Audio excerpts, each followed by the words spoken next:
Welcome back to another episode of Stories from the Workbench. I'm Pastor Dave Carl, and this is the Shop of Wonders. I've pulled out a very special tool that I want to share with you today. This is a tongue and groove plane. Is this a thing of beauty or what? This is the cutter right there, and when it's all set up like this, it'll plane out a groove in the end of a board. And you can only go so deep because there's a natural depth stop. When you're done cutting the groove, you can spin the guide around and it'll now cut a perfectly matching tongue. I know, unbelievable, huh? When you have a board with a tongue and another with a matching groove, they can fit together to make a wider board. Mrs. Carl gave this to me for Christmas one year. I know, Mrs. Carl is great.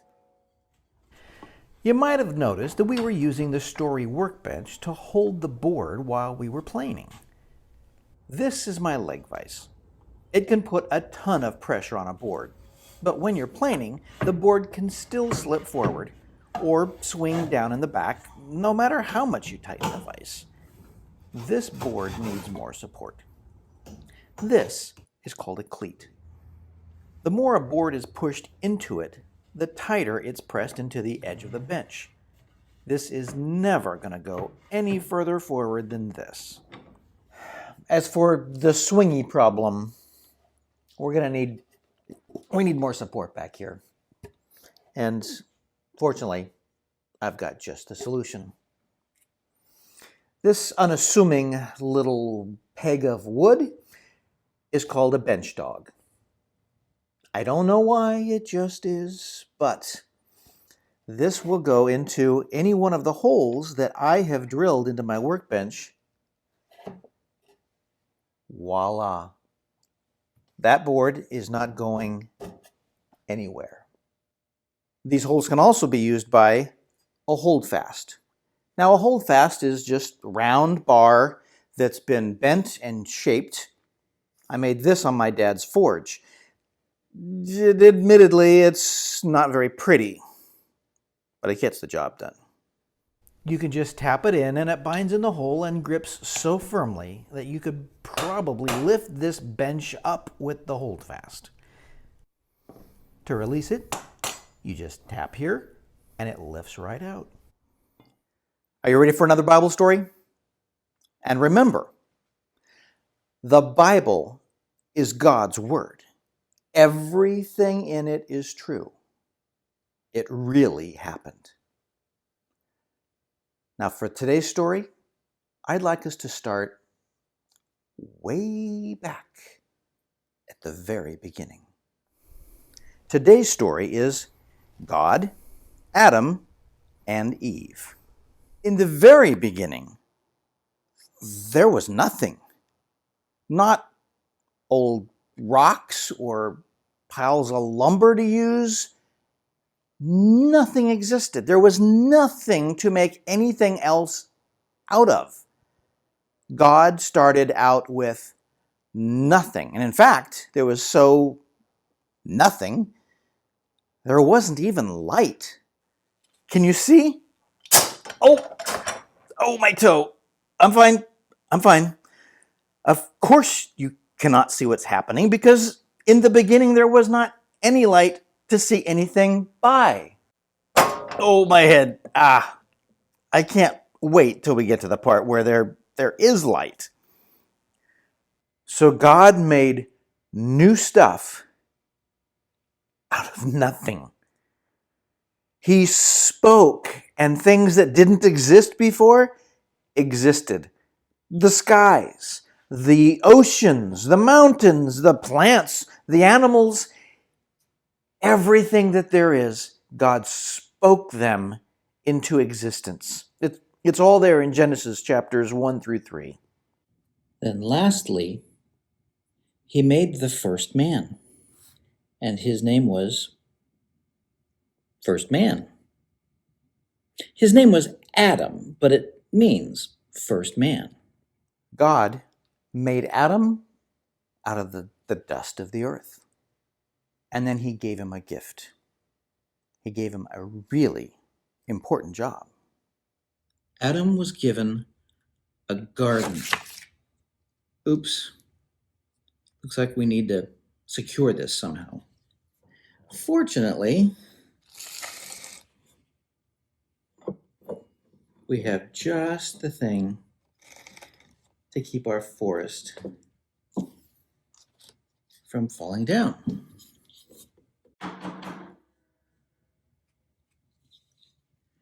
Nice. Then Adam was given the really great job of naming the animals. I feel like you want to be called a Flappy Pants Snappy. Yeah. Hi there, Flappy Pants Snappy. No? Okay then, Mr. Particular. What kind of noise do you make? Okay, my budget for sound effects on this episode is about $3.97. I'm going to bring in some experts on animal noises. So, Jensen, can you make the sound this animal makes? Moo. That was amazing. It's like I was actually there.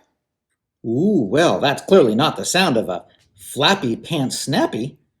I think you will be called a cow. Boom, boom, boom, boom, boom, boom, boom, boom, boom, boom. Boom, boom, boom, boom, boom, boom, boom, boom, boom, boom. Okay, now for you, big boy. Let's call you a giraffe. Okay, Colleen, give me the sound a giraffe makes. What do you think it would say? Nothing? I was just kidding. Boom, boom, boom, boom, boom, boom, boom, boom. Oh my. I think I'm going to call you a Magnosaurus. All right, can you give me the sound this animal makes?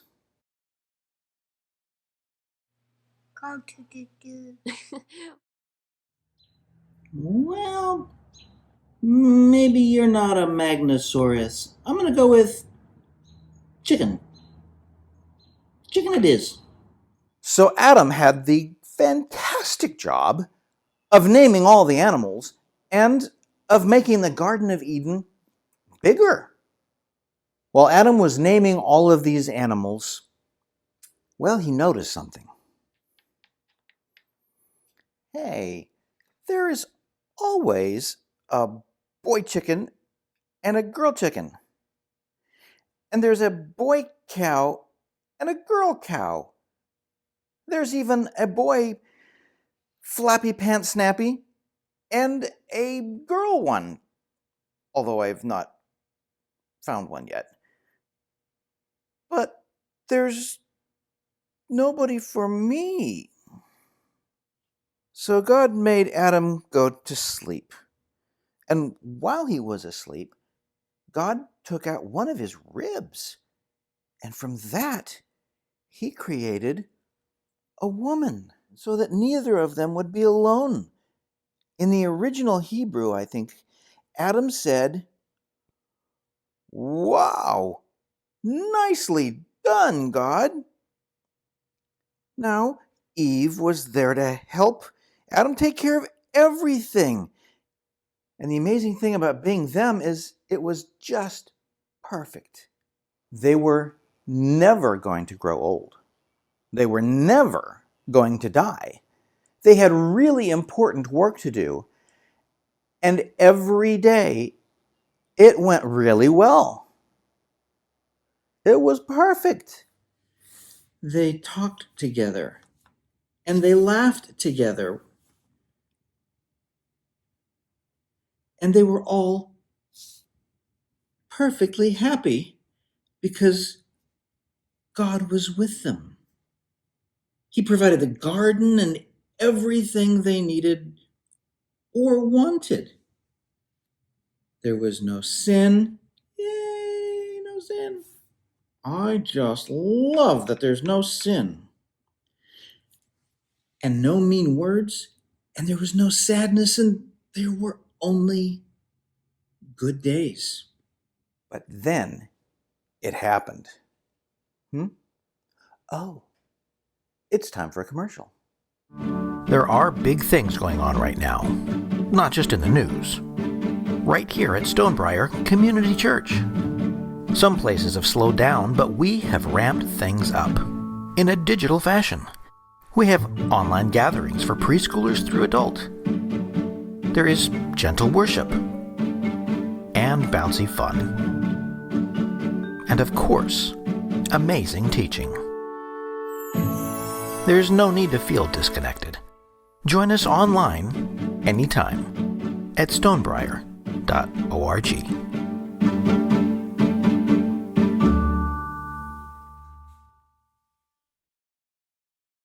And we're back.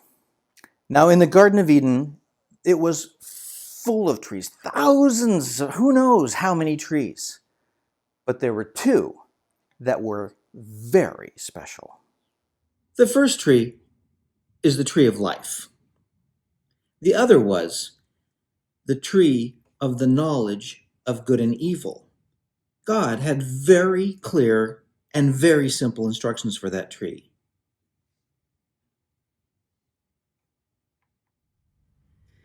Never eat from this tree. If you do, you will die.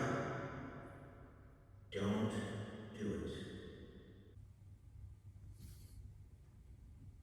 Got it?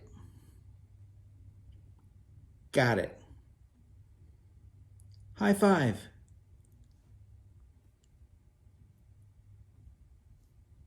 Boop. Now, they could eat from any other tree. Every other tree was there just for them. But just not that one. Now, Adam and Eve were not alone in the garden. There was another person of sorts. There was Satan. Satan was there, and he was not happy about all of this perfection and everything going so well. Now, Satan can't do anything against God, because Satan is like this big, and God is like to eternity. So he decided to go after Adam and Eve. He lied to them, and he came in the shape of a serpent. I think we might need to make a wood shop version of the serpent.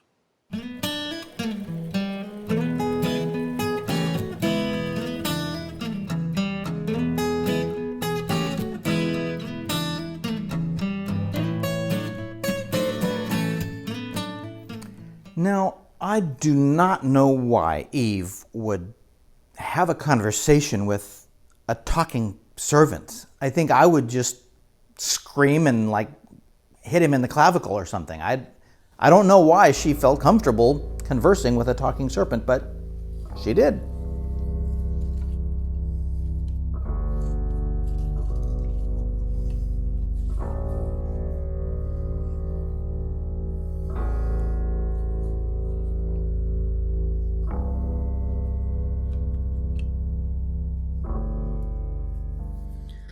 So, I hear God will not let you eat from any of the trees in the garden. Well, you are wrong. He only said we cannot eat of the one tree in the middle of the garden. If we eat it or even touch it, we will die. Well, I just read in a magazine at the checkout stand that you will not die. God is holding out on you. If you eat the fruit of this tree, you will become just like God and know good and evil. I'm just saying, God is holding out on you. You know, You might be right. I've wondered what it would be like to be like God. Okay, I'm in. She ate the fruit and she gave it to Adam, and he ate it too. Now, there's a lot of confusion about the fruit that Adam and Eve ate. So I thought maybe it's time to play a game. Let's use the Doors of Wonder. Guess which has the correct answer? Number 1, number 2, or number 3? We pick door number 3. Thanks. Okay, let's open door number 3. The fruit was a can of garbanzo beans? Okay, that's not right. It is what I actually wanted to have a can of peaches, but somebody in my house ate it, so garbanzo beans. It was not garbanzo beans. We picked door number 1. All right, guys, door number 1. Let's find out what's in door number 1. The fruit in the garden was really...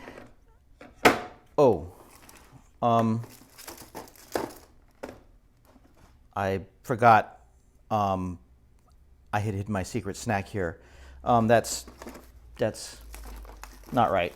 But while we're at it, okay. Wasn't that one? Door number 2. Agent. All right. Finally, door number 2. Let's take a look here. The big answer is question marks? Well, the reality is the Bible doesn't tell us that it was an apple or any other kind of fruit. It just says it was a fruit. So there was a guy hundreds of years ago painting a picture, which he was making stuff too, so good for him. But he had to make a decision. He had to show something for Adam and Eve to be eating from the tree, and he just chose an apple. It's a fair choice.